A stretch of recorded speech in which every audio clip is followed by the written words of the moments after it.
I support the amendment to H.R. 9340, the Ratepayer Protection Pledge. I really appreciate the hard work of the gentleman from Colorado and the gentlelady from Florida to get us where we are. This legislation signals to states that they should be ensuring individual households are not footing the bill for massive infrastructure build-out needed to win the race to AI dominance.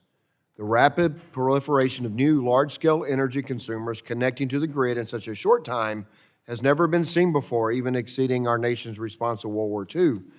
But make no mistake, we're in a new era for the power sector. Whether you're a data center, a smelter, or a paper mill, connecting new facilities to the electric system, we need more infrastructure to provide power for large loads. But in Congress, we also must advance policy to protect reliability for communities and keep costs affordable. Importantly, states are also recognizing this reality and developing large load tariffs for all kinds of customers in order to protect households. No matter the state or district, each of us here has heard concerns about data centers back home. This amendment takes an important step toward addressing those concerns.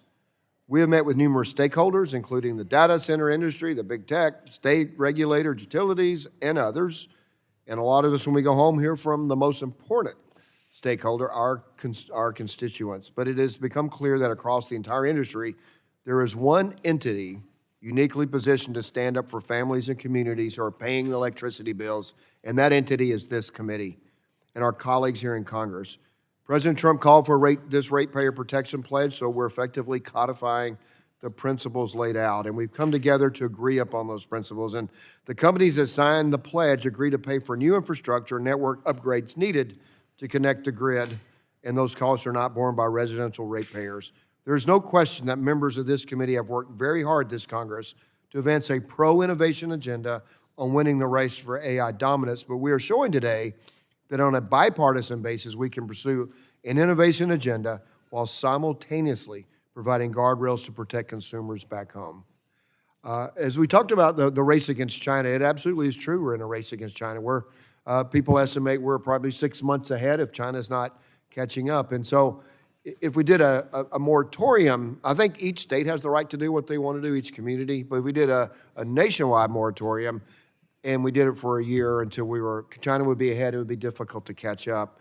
So that's not the answer, but it is the answer to make sure that communities decide. And the principles for AI reform, we have the 4 C's, one of them being community.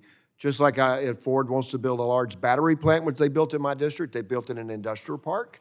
You wouldn't want them to build it right next to a neighborhood.